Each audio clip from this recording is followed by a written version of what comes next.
السلام علیکم ورحمۃ اللہ وبرکاتہ۔ وعلیکم آج السلام۔ کی اس پوڈ کاسٹ میں آپ سب لوگوں کو میں خوش آمدید کہتا ہوں۔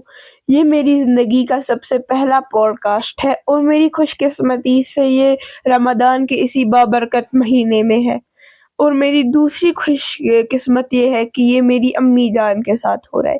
تو روزے کے حوالے سے مجھے بہت سے کوسچنز ہیں جو آج میں اپنی امی جان سے جاننا چاہوں گا۔ امی جان، کیا آپ مجھے بتا سکتے ہیں اس مہینے کو ماہ سیام کیوں کہتے ہیں؟ جی، اس مہینے کو ماہ سیام پروردگار سورہ بقرہ میں فرماتے ہیں، یا ایھا الذین آمنوا کتب علیکم الصیام، یعنی پروردگار فرماتے ہیں میں نے یہ روزے آپ پر فرض کیے، یعنی یہاں سیام کا لفظ آیا ہے۔ سیام کا مطلب ہوتا ہے رکنا، اجتناب کرنا، پرہیز کرنا، احتراز کرنا، کھانے پینے سے رکنا ہو یا بات چیت سے رکنا ہو یا چلنے پھرنے سے رکنا ہو۔ چونکہ اس مہینے میں ہم بہت ساری چیزوں سے رکتے ہیں، جائز چیزوں سے بھی رکتے ہیں کسی وقت تک، اور بہت ساری چیزوں سے، اس لیے اس کو سیام کہتے ہیں۔ اگر ہم دیکھیں گے سورہ مریم میں بھی اللہ پاک جب مریم علیہ السلام کو کہتے ہیں، جب ان کو عیسیٰ علیہ السلام کو جو معززانہ ولادت ہوئی، ان کو عیسیٰ علیہ السلام کو لے کر قوم کی طرف جانا ہوتا ہے، تو اللہ پاک فرماتے ہیں اگر آپ نے کسی آدمی کو آپ نے دیکھا تو ان سے اشارے میں کہنا، انی نظرت للرحمن صومن، میں نے رحمان کے لیے صوم، یعنی یہاں بھی لفظ صوم آیا ہے، یعنی چپ کا روزہ رکھا ہے۔ تو پتہ چلا کہ سیام کا مطلب ہے پرہیز کرنا، رکنا، احتراز کرنا، اس لیے اس مہینے کا نام ماہ سیام ہے۔ امی جان، میرا دوسرا سوال یہ ہے کہ ماہ سیام کا مقصد کیا ہے؟ اللہ ہم سے اس مہینے میں کیا چاہتے ہیں؟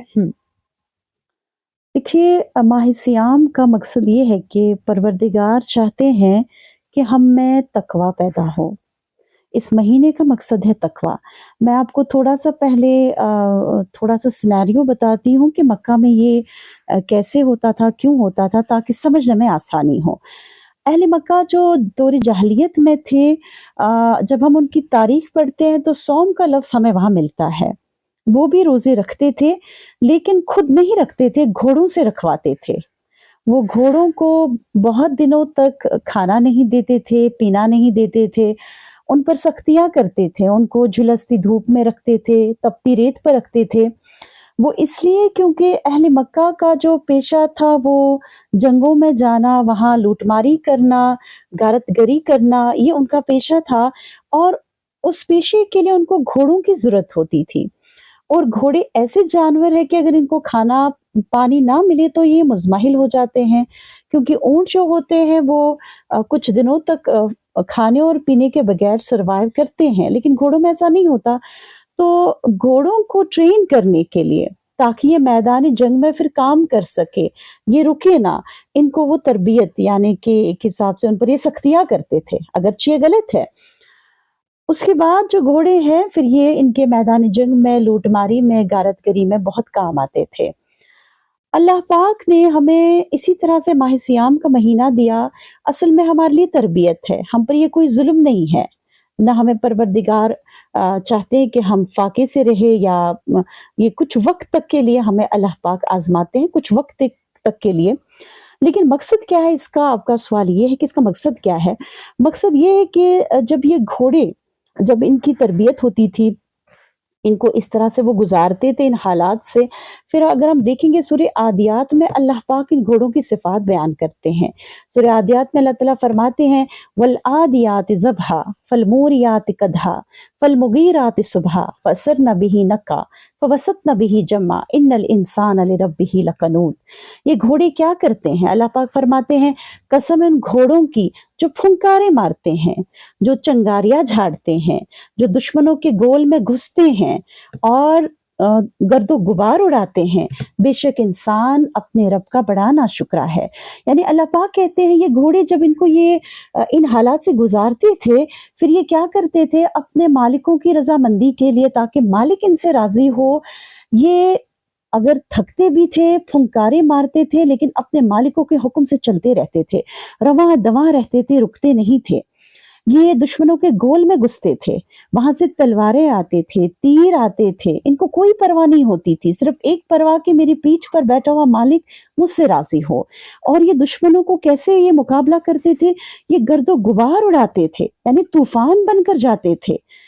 अल्लाह पाक कहते कि इंसान बड़ा नाशुक्रा है। इंसान को अल्लाह पाक ने ये जो 1 महीने का कोर्स दिया है जिसमें हमारी तरबियत हो, क्योंकि हमें भी जो ज़िंदगी गुज़ारनी है मैदानी जंग में गुज़ारनी है। अल्लाह ताला ने जब आदम अलैहिस्सलाम, हव्वा अलैहिस्सलाम और इब्लीस को जन्नत से नीचे उतारा तो कहा जाइए आप एक दूसरे के दुश्मन हैं, यानी हमें मैदानी जंग में जाना है। तो हम यहाँ मैदानी जंग में हैं, मुकाबले में कौन है? शैतान है, हमारा नफ्स है। तो हम अपनी ज़िंदगी कैसे गुज़ारें? हम शैतान के तीरों से कैसे बचें? हम नफ्स के तीरों से कैसे बचें? ये अल्लाह पाक हमें ये महीना देते हैं ताकि हमारी इसमें तरबियत हो। हाँ, और फिर हम 11 महीने वैसे ही जो अल्लाह पाक चाहते हैं, जो घोड़ों की सिफ़ात है, चाहे उनको रेतीली ज़मीन हो, चाहे गर्द-ओ-गुबार वाली ज़मीन हो, यानी इसका मतलब है चाहे इंसान की ज़िंदगी में कितनी भी डिफ़िकल्टीज़ हो, तकालीफ़ हो, उसको जो दुश्मन का मुकाबला करना है, तूफ़ान बनकर करना है। ये अल्लाह पाक हमसे चाहते हैं कि हमारी तरबियत हो और हम ज़िंदगी के मैदानी जंग में जी सकें, और यही है मकसद रोज़ों का कि हमें तक़वा हासिल हो। अम्मी जान, मेरा तीसरा सवाल है कि तकवा किसे कहते हैं? अगर हम देखेंगे रोज़ों का मकसद, परवरदिगार फरमाते हैं लअल्लकुम तत्तकून, कि आप में तकवा पैदा हो। तकवा का मतलब होता है बचना, गुनाहों से बचना, अल्लाह की नाराज़गी से बचना, और इसका अंजाम है फिर आखिरकार जहन्नम से बचना। यानी तकवा अगर हम देखेंगे, हज़रत उबय बिन काब रज़ी अल्लाह ताला अन्हु इसकी बहुत अच्छी तशरीह करते हैं। जब उमर फ़ारूक रज़ी अल्लाह ताला अन्हु ने उनसे पूछा, एक मजलिस शौरा चल रही थी जिसमें तकवा की बहस छिड़ गई। उबय बिन काब, आप भी बताइए तकवा किसे कहते हैं? तो उन्होंने बहुत अच्छी जो इसको मिसाल से समझाया कि ए अमीरुल मोमिनीन, अगर कभी हमें किसी जंगल से गुजरना हो और जंगल के आजू बाजू में खारदार झाड़ियां हों, तो हम कैसे चलेंगे? अपने लिबास को समेट कर, ताकि न लिबास उसमें झुलसे और न जख्म को खराश हो। यानी जंगल से मुराद दुनिया है, और दुनिया में हमें कैसे रहना है? फूंक फूंक कर कदम रखना है। हर तरफ से शैतान के तीर है, हर तरफ से नफ्स के वसवसे हैं। तो हमें इन तमाम चीज़ों से बचकर, अपने दामन को बचाकर इस ज़िंदगी को पार करना है और अपनी मंजिल तक पहुंचना है, जो मंजिल हमारी आखिरत है। तो ये तकवा है, अपने आप को बचाना, गुनाहों से बचाना। ये अल्लाह पाक चाहते हैं कि रमज़ान से ये हासिल हो। अम्मी जान, मेरा चौथा सवाल है कि इसमें हमारी किन-किन पहलुओं से तरबियत होती है इस महीने में? माह सियाम में हर पहलू से हमारी तरबियत होती है। बहरहाल आपने ऐसा सवाल पूछा कि इसका जवाब तो बहुत बड़ा है, मैं हर किसी पहलू को नहीं छेड़ूँगी। मैं आपको ईमान की तरबियत कैसे होती है, एक पहलू के बारे में आज बताती हूँ।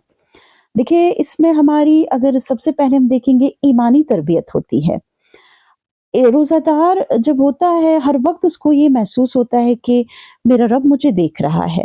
मिसाल के तौर पर आपको भूख लगी है या प्यास लगी है, कोई आपके पास नहीं है, घर में कोई नहीं है, खाना भी मौजूद है, पानी भी मौजूद है, लेकिन आप नहीं पीते, आप उनको छूते तक नहीं। क्यों? आपको ये एहसास होता है कि मेरा रब मुझे देख रहा है। और दूसरी चीज़ इसमें ये होती है कि अल्लाह पाक जो फरमाते हैं कि वल्लज़ीना आमनु अशद्दु हुब्बा लिल्लाह, जो मोमिन होते हैं उनको सबसे ज़्यादा मोहब्बत अपने परवरदिगार से होती है। रमज़ान में हम इसका जो है कि इसका पूरा इज़हार होता है। मिसाल से मैं आपको समझाती हूँ। जैसे आपको सुबह सहरी के वक़्त आपको जागना होता है, और आपके लिए उस वक़्त जागना बहुत मुश्किल होता है, लेकिन आप अपनी नींद से कहते हैं कि नहीं, मुझे जागना है, मेरे रब का हुक्म है, मुझे मेरे रब का हुक्म मेरी नींद से ज़्यादा प्यारा है। अच्छा, दिन में जब आपको भूख और प्यास लगती है, आप कहते हैं कि नहीं, मुझे मेरे रब का हुक्म ज़्यादा प्यारा है, मैं अपनी भूख बर्दाश्त करूँगा, अपनी प्यास बर्दाश्त करूँगा, क्योंकि मुझे मेरे रब से ज़्यादा मोहब्बत है। इसी तरह आप हर पहलू पर देखिए, शाम को आप चाहते हैं मैं सोऊँ, मैं आराम करूँ, आप कहते हैं कि नहीं मैं तरावी अदा करूँगा, मैं उसमें कुरान सुनूँगा, मेरे रब का हुक्म है। तो आप हर वक़्त ये साबित करते हैं कि आप सबसे ज़्यादा अपने रब से मोहब्बत करते हैं। तो ईमान की तरबियत कैसे होती है? अल्लाह पाक कुरान करीम में फरमाते हैं, "व हुवा माअकुम ऐनमा कुंतुम", वो आपके साथ है जहाँ कहीं आप है। ये रोज़ों में हमें इसका एहसास रहता है, लेकिन ये अल्लाह पाक चाहते हैं इंसान को पूरे साल, साल के हर दिन के हर लम्हे पर ये एहसास हो कि मेरा रब मुझे देख रहा है। जब ये एहसास हम में होगा तो ऐसा है ही नहीं मुमकिन कि इंसान गुनाह करे। जब हमें हमेशा ये एहसास हो कि मेरा रब मुझे देख रहा है। इसी तरह अगर हम सूरह तूर में देखेंगे, अल्लाह ताला फरमाते हैं, "फ़इन्नका बिअयुनिना", बेशक आप मेरी निगाहों में हैं। अल्लाह पाक चाहते हैं कि ये ईमान कि मेरा रब मुझे देख रहा है, ये ईमान कि मेरा रब अलीम है, खबीर है, वो सुन रहा है, देख रहा है। परवरदिगार चाहते हैं ये एहसास हमें हर दिन रहे, और यही है ईमानी तरबियत। और इसके साथ वल्लज़ीना आमनु अशद्दु हुब्बन लिल्लाह, रोज़ों में ये कि मेरे रब का हुक्म मुझे सबसे महबूब है। ये हमें साल के हर दिन के हर लम्हे पर डिसाइड करना है हर वक़्त कि मेरे रब का हुक्म मुझे सबसे ज़्यादा अज़ीज़ है। और इसी तरह चौथी बात इसमें जो होती है कि मज़ीद इन्फॉर्मेशन के लिए बताती हूँ ताकि आप ज़्यादा गुनाहों से बचें। अल्लाह पाक फरमाते हैं, "मैं आपके सीने में उभरने वाले वसवसों तक से वाकिफ़ हूँ।" यानी इस बात को भी अगर हम रखेंगे, यही वजह है कि जब हम इसमें ख़्यालात भी आते हैं, आप सोचते हैं कि नहीं ये गलत ख़्याल है, मेरा रब मुझे जानता है। तो ये कुछ पहलू है ईमानी लिहाज़ से, अगर हम देखेंगे तो ईमान की तरबियत होती है इसमें, हमारा ईमान ताज़ा होता है इसमें। तो इसका एक पहलू है, बाकी पहलू भी इंशाल्लाह मैं आपके साथ शेयर करूँगी, लेकिन आज इतना काफ़ी है। शुक्रिया अम्मी जान, आपने आज मेरे बहुत से सवालों के जवाब दिए, मेरी कन्फ्यूजन भी दूर हो गई। तो जो लोग इस पॉडकास्ट को देख रहे हैं उनको भी शुक्रिया।